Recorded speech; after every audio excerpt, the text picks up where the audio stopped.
하나님 앞에서 신앙생활을 계속 이렇게 해가는데 우리가 부족함을 느낄 때가 참 많습니다. 그래서 좀 풍족했으면 좀 더 여러 가지 면에서 여유가 좀 있으면 참 좋겠다. 그래서 부족함이 없는 삶에 대해서 참 우리가 갈망하고 있습니다. 늘 부족한 것 천지니까요. 그런데 그 부족함이 없는 삶을 우리 신자들이 살기 위해서는 첫 번째 믿음이 있어야 된다 그랬습니다. 왜냐하면 하나님이 모든 것을 책임지신다 하는 믿음, 지금까지도 나를 인도하셨고 앞으로도 나를 인도하실 것이고, 하나님을 신뢰할 때 그 무한하신 하나님의 자원이 내 것이 되고, 그래서 그 하나님에 대한 신뢰와 믿음이 없이는 늘 부족할 수밖에 없다.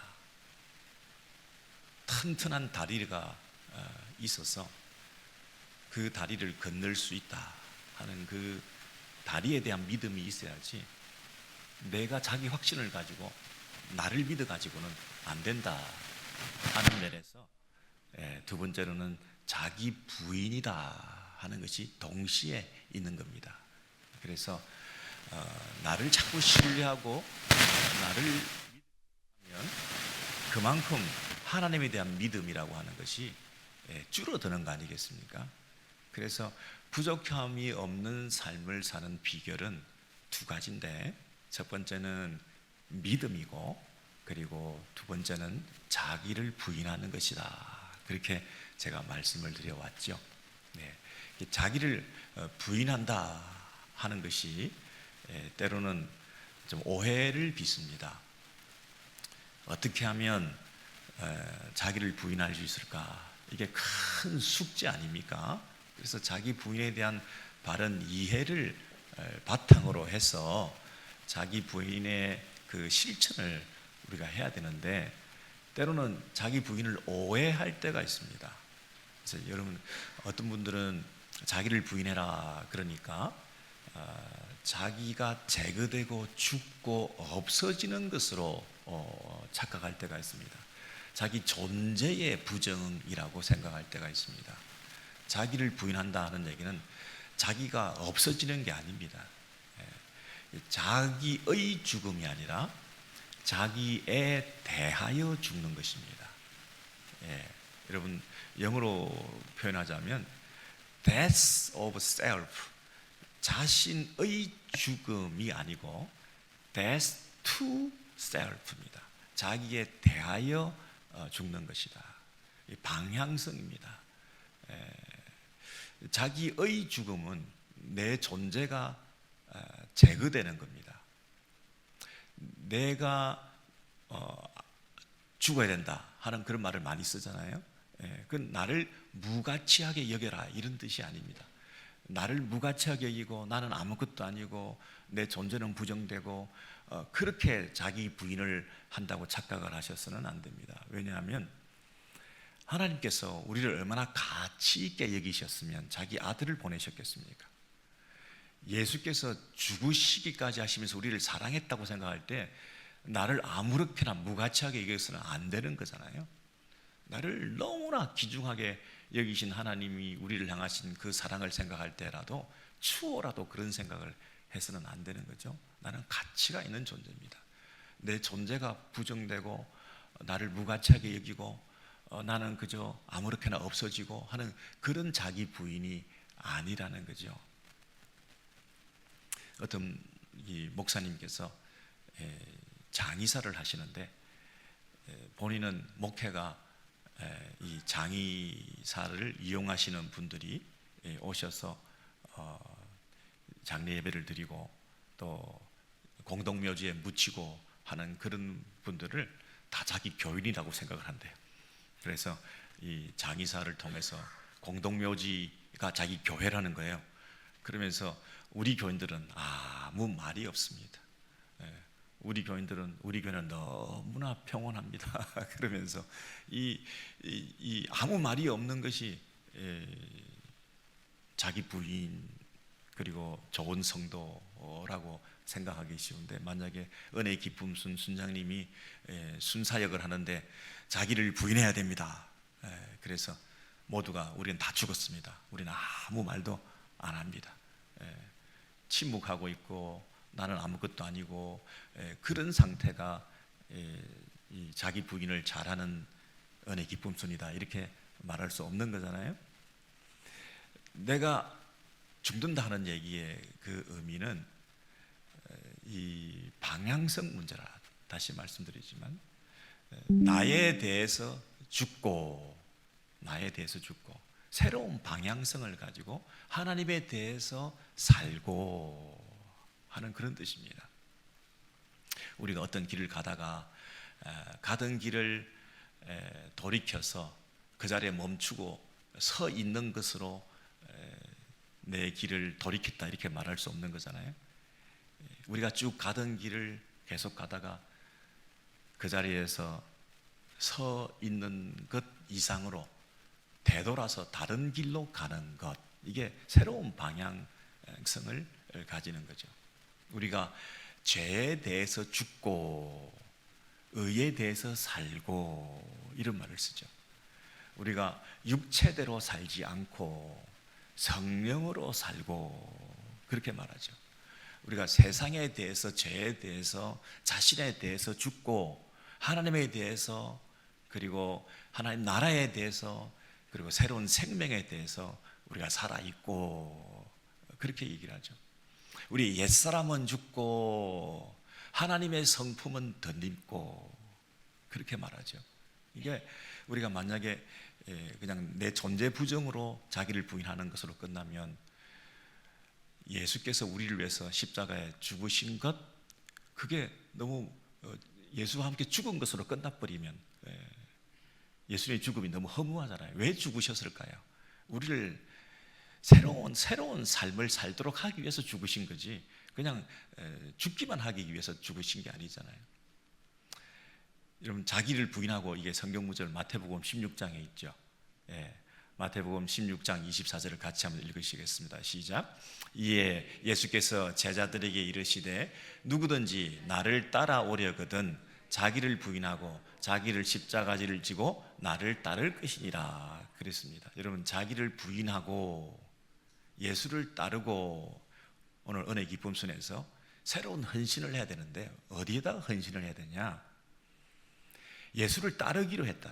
예수를 따르기로 했는데, 우리 제자들이 예수를 따르려면 자기를 부인해야 된다. 자기를 부인한다는 건 뭐냐면, 자기 십자가를 지고 자기에 대해서 죽고 자기가 가려고 하는 방향성을 돌이키고, 내가 고집하고 내가 주장하고 내가 생각하고 내가 경험했던 것들을 자꾸만 내세우려고 하는 그 경향성을 부정하고, 이제 내가 가던 길을 돌이켜서 예수를 따라가는 것이다.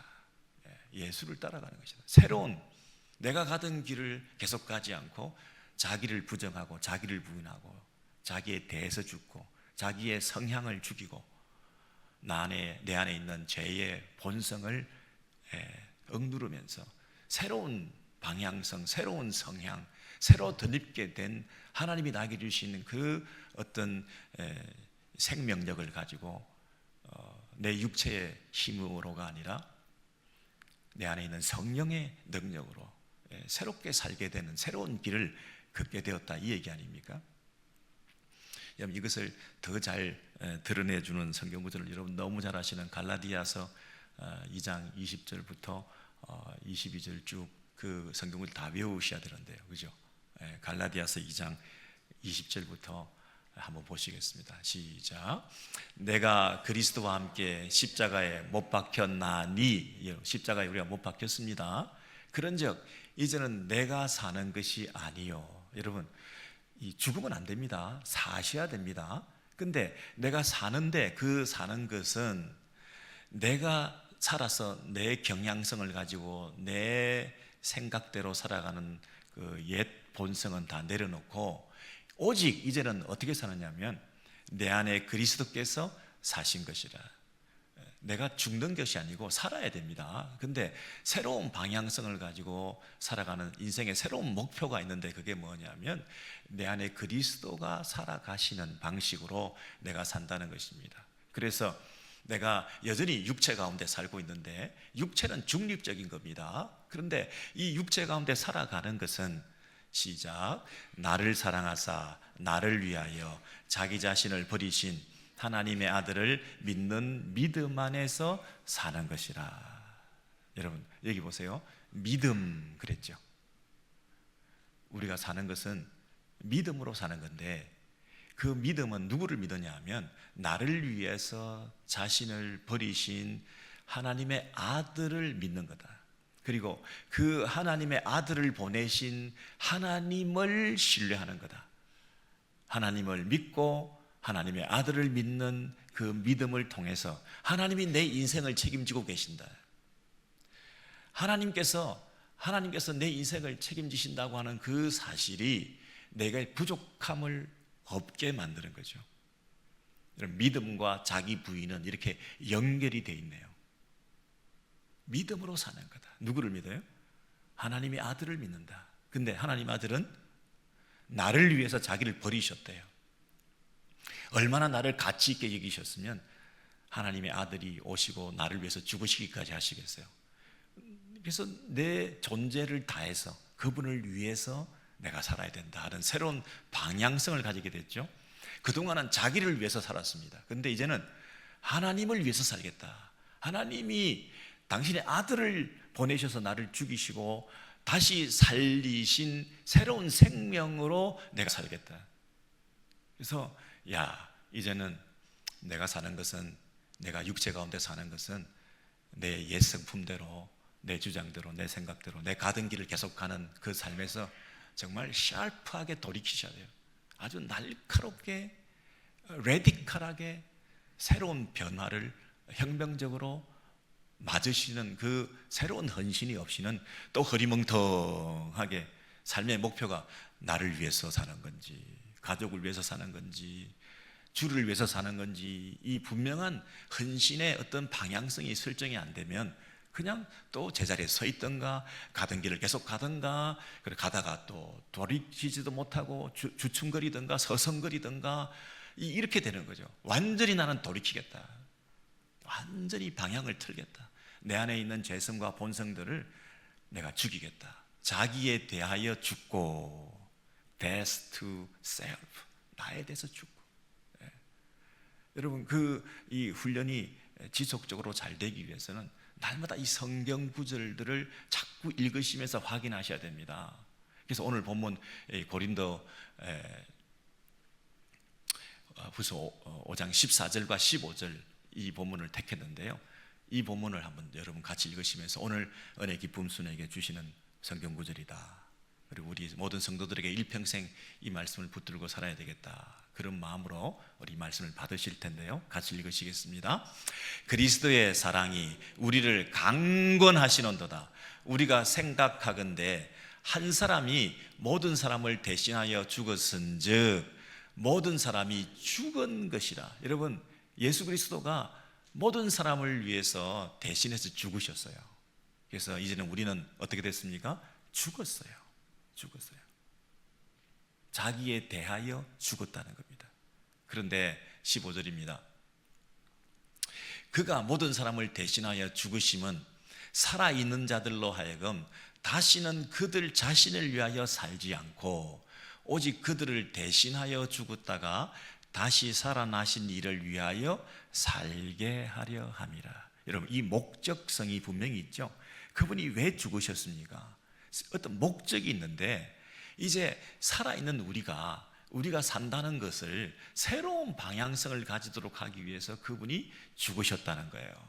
다시는, 여러분 여기에 날카로운 대조를, 분명한 확신을, 그리고 온전한 결단을, 다시는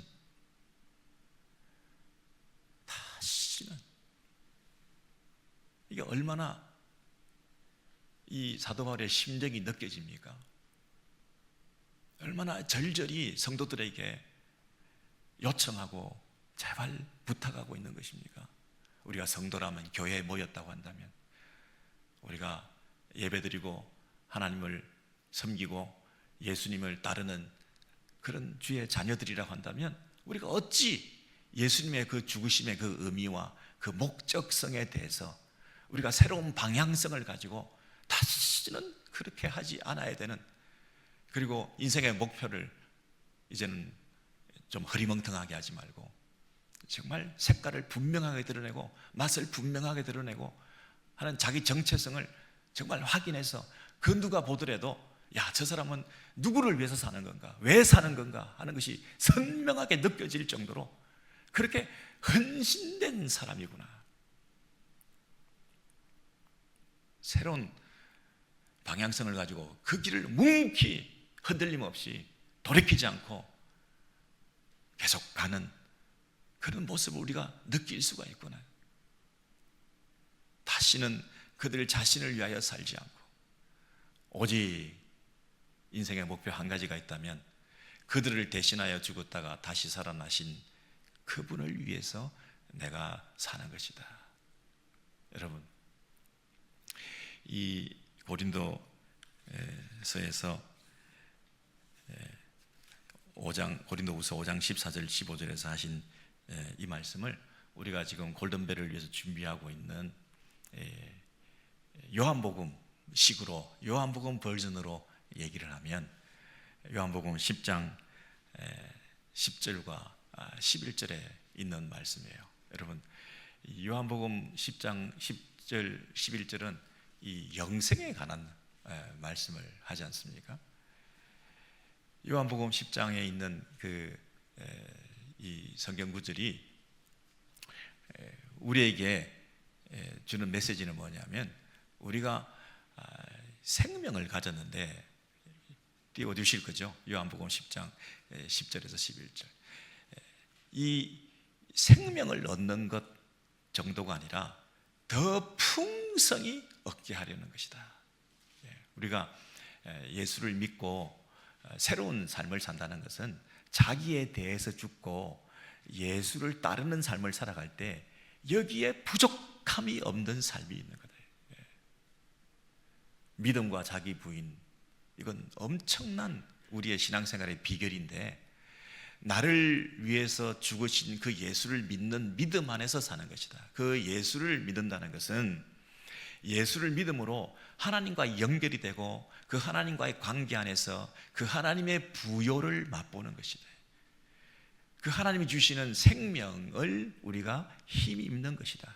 그 하나님의 풍성함에 우리가 젖어들게 되는 것이다. 그저 구원받고 이 땅에서 간들간들 사는 것이 아니라 이 땅에서 이미 부족함이 없이 살아가는 내잔이 넘치는 풍성한 삶을 우리가 누릴 수 있는 것이다.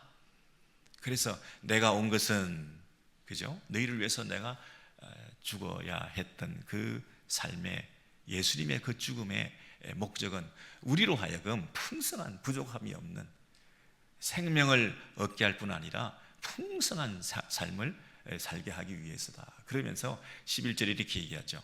나는 선한 목자라. 여러분, 우리가 이 시편 23편을 우리가 계속 공부를 하고 있는데, 여호와는 나의 목자가 되시기 때문에 나는 부족함이 없다. 그 한 절이 얼마나 많은 것들을 우리에게 힘을 공급해 주는지 몰라요. 시편 23편 1절만 한번 암송하면 인생이 확 달라져 버려요. 오늘 하루가 달라져 버려요. 먹구름이 없어지는 거예요. 그리고 갈급하고 결핍되고 늘 부족하고 간들간들하고 늘 불안하고 불편하고 이렇게 살아가던 삶이 여호와는 나의 목자가 되십니다. 그게 연결이 돼버리면 예수가 나의 선한 목자라. 그래서 이 사꾼 목자와 다르게 예수님께서는 우리를 위해서 대신 자신을 주시기까지 하시면서 우리를 풍성하게 만드신다 하는 그 확신이 들면 내가 부족함이 없는 삶을 이제서 경험하게 되는 것이죠. 여러분, 성경 한 구절이 우리를 죽이고 살리고 하는 거 아닙니까? 자기 부인에 대한 바른 이해를 가질 때 내가 그냥 내가 죽어야지, 내가 아직 살아가지고 이 모양이야, 이런 차원이 아니라 새로운 풍성한 삶으로 진입하는 첫 출발이 되기 때문에 자기 부인이 그래서 중요하다는 거죠. 여러분, 그런데 한 가지 의문은 뭐냐면, 이렇게 자꾸 죽으라, 자기를 부인해라, 그리고 자기에 대해서 죽으라, 자기의 어떤 죄성과 본성을 다 내려놔라, 이렇게 자꾸 얘기를 하니까 이게 너무나 압박감이 되기도 하고, 또 내 감정적으로 침울하기도 하고, 또 너무 이게 부담스럽기도 하고, 또 잘 안 되는 걸 억지로 하려다 보니까 이게 연기도 해야 되고, 사람들 앞에서 마치 자기가 부인이 되는 것처럼 이렇게 가식을 떨기도 하고, 내 안에 어떤 그 만족과 충만함과 그 풍성함에 걸맞는 내 감정의 기쁨이 이렇게 샘솟듯이 늘 있으면서 이 삶으로 살아가야 나도 좋고 다른 사람에게도 좋은 영향력을 나타낼 수가 있겠는데, 사실 내 안에 이 자기 부인을 자꾸만 얘기하다 보면 자꾸만 내가 의기소침해지고 늘 못난 것 같고, 내 안에 감정적으로 늘 슬픈 모습을 하고 있게 되고, 늘 심각한 표정을 지으면서 내가 자기 부인을 하고 있는 것 같은 이런 느낌을 가질 때가 있거든요. 여러분, 그렇습니까? 여러분, 자기 부인과 기쁨이라는 오늘 제목을 달았어요. 예수님은 과연 이 십자가를 지시면서 히브리서 12장 2절 같은 데 보면 이 십자가를 어떻게 지셨나? 그냥 하기 싫은 걸 억지로 지셨나? 그분이 걸어가는 그 십자가의 길은 과연 감정적으로는 기쁨이 있으셨을까? 그분은 로봇처럼 기계적으로 이 묵묵하게 그냥 뚜벅뚜벅 그냥 십자가의 길을 그냥 그렇게 병정처럼 걸어가신 건가? 아니면 그 안에 내 심령 속에서 넘치는 기쁨을 가지고 그 십자가를 자원하는 마음으로 짊어지셨나? 이게 우리로서는 굉장히 중요한 포인트거든요. 왜냐하면 우리도 자기 부인을 과연 기쁨으로 할 수 있겠나? 심각하게, 억울하게, 마지못해 이렇게 살아가는가? 나를 위해서 살아야 되는데 그 누군가를 대신해서 산다는 것이 얼마나 괴로운 일입니까? 오죽하면 마지막에 강도처럼 그냥 나를 위해서 평생 잘 살다가 마지막에 예수 믿고 그냥 천국 가면 된다, 이런 착각을 하는 사람들이 생기는 이유는 그만큼 이 땅에서 주를 따라간다는 것이 힘들기 때문에 그냥 이 땅에서는 내 방식대로 살고 내 기쁨을 따라 살고, 그러다가 마지막에 한번 그냥 천국만 가면 된다고 그렇게 착각을 하니까, 여러분, 만약에 자기 부인의 삶을 살아가는 게 이 땅에 살아가는 그 평생의 삶이 기쁨으로 갈 수 있다면, 그건 우리가 지금부터라도, 아니 더 늦지 않게 하루라도 빨리 이 자기 부인으로 들어서는 것이 내 기쁨이 더 넘치는 방식이라고 한다면 이걸 우리가 더디게 미룰, 연기할 이유가 없죠. 나중에 해야 될 이유가 없죠. 기쁜 것이 지금부터 시작된다고 한다면 지금부터 해야 되고, 이전에 하지 못했던 것이 너무 후회스러운 거고, 자기 부인을 제대로 깨닫지 못하고 자기 부인을 제대로 배우지 못해서 대충 살았던 것이 후회스러운 것이고, 이제 잘 배워서 자기 부인이 뭔지를 안다면 이게 기쁨이 동반된다고 한다면 이 자기 부인을 지금부터 이제는 부단히 가야 되는 거죠. 그런데 예수님께서 그 모범을 보여주셨는데, 그 예수님께서는 그 앞에 있는 기쁨을 위하여, 예수님 그분은 자기 앞에 있는 그 기쁨을 위하여 십자가를 참으셨다. 그리고 그 부끄러움을 개의치 아니하시더니 하나님 보좌 우편에 앉으셨다, 이런 말씀이 있어요. 여러분, 믿음의 주여, 그 말은, 믿음의 주요 할 때 주라는 말은 뭐냐면 파이오니어라는 뜻입니다. 우리보다 앞장서셔서 가신 믿음의 저자, 믿음의 창시자라는 뜻입니다. 믿음의 주요, 그렇죠? 그리고 또 온전케 하시는 이 예수, 이 말은 믿음을 온전하게 하신다, 믿음을 완성시키신다, 우리가 따라가야 되는 그 믿음의 표본이시다. 우리가 신앙생활하고 믿음생활을 한다고 하는데 그 믿음은 누구처럼 해야 되느냐 하면 예수님처럼 해야 된다. 예수님이 우리의 믿음의 표본이시고 그 우리가 따라가야 되는 그 본을 보이신 분이시다. 그래서 믿음의 주요, 이 말은 그분이 바로 이 믿음의 어떤 최고의 모델이신 거예요. 그래서 우리가 그 예수님을 따라가는 예수님의 제자들이 되어서 우리 속에 있는 이 믿음을 잘 표현하고 살아야 되는 것을 다시 한번 우리가 배우게 되지 않았습니까? 그런데 그 예수님이 뭘 가지셨다고요? 기쁨을 가지셨다. 부끄러움을 참으셨다.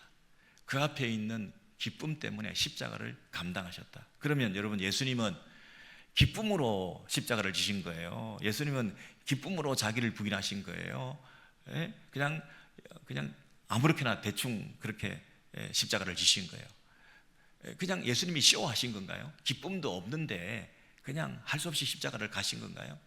예수님은 기쁨이 내 안에 넘쳤다고 얘기를 하잖아요. 예수님이 거짓말 하시는 건가요? 예수님이 내 안에 너무너무 큰 기쁨으로 그 어떤 슬픔도 견디고 참아 내실 수 있을 만큼 내적 기쁨이 내 안에 희열이 넘치는 그런 삶을 사셨다는 것입니다. 은혜 기쁨 순에서 기쁨에 대한 얘기를 우리가 나누고 있어요. 정말 기쁘신가? 우리가 은혜 받고 하나님 은혜로 사는 우리 안에는 과연 기쁨이 차고 넘치는가? 우리는 어떻게 하면 기쁠 수 있는가? 자기 부인을 해야 기쁘다는 거예요. 십자가를 짊어져야 기쁘다는 거예요. 근데 예수님은 십자가를 지실 때 왜 어떻게 기쁠 수가 있었을까요? 우리를 위해서 대신 죽으시는데, 대신 죽으시는 그 십자가의 그 죽음이 어떻게 그로 하여금 기쁨을 넘치게 만들었을까요?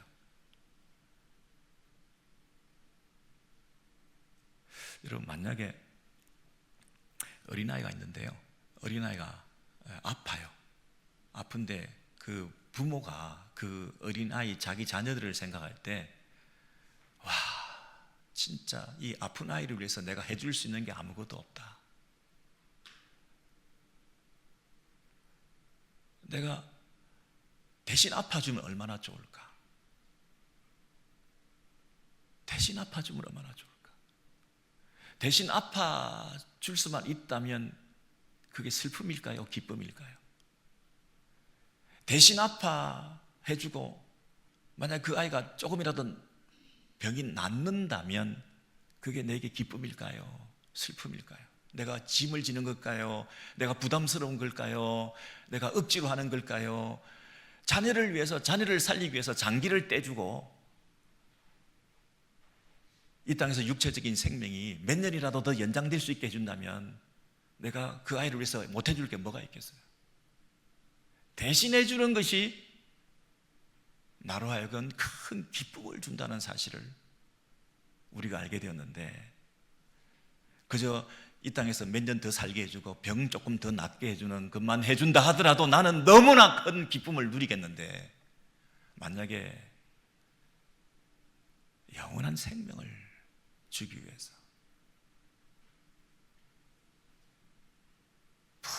풍성한 삶을, 부족함 없는 삶을 예수 안에서 하나님을 내 아버지라고 모시면서 살아갈 수 있는 새로운 인생길에 눈을 뜨고 그 일에 초청하고 그 일에 부름받은 자들을 이 땅에 세우는 일에 내가 헌신하게 되었다고 한다면, 여러분, 그것이 주는 그 기쁨이 얼마나 넘치게 내 안에 있을까요? 예수님의 그 기쁨의 이유를 우리가 생각할 수 있나요? 예수님이 왜 기쁘셨는지 우리가 느낄 수 있나요? 우리를 위하여, 인류의 모든 죄인들을 위해서 그분이 십자가에 지셨을 때 그 희열과 기쁨을 우리가 조금이라도 이해할 수 있나요? 우리를 위해서 대신 죽으신 죽음. 기쁨이 넘치고 우리를 살리고 영원히 살게 하시는 그 십자가의 죽음, 그것이 그분으로 하여금 기쁨이 넘치게 하셨고,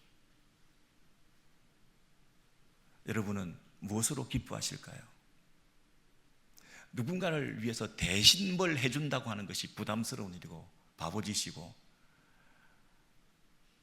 그렇게 생각되지는 않으시죠?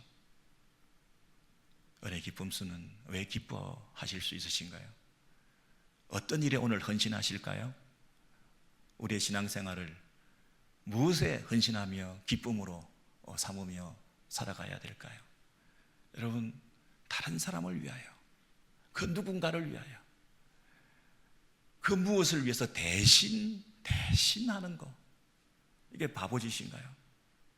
내 안에 진정한 기쁨을 주는 것 아닐까요?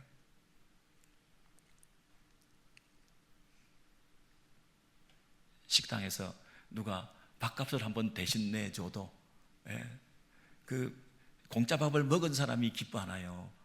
밥값을 내준 사람이 더 마음에 내적인 기쁨이, 보람이, 위로가 될까요? 여러분, 작은 일이라도 대신하는 것, 이것이 기독교인들의 기본 자세입니다. 왜냐하면 예수님께서 대신 우리를 위해서 죽으셨기 때문에. 은혜 깊음 숨 가운데 이 기쁨이 넘치시기를 바랍니다.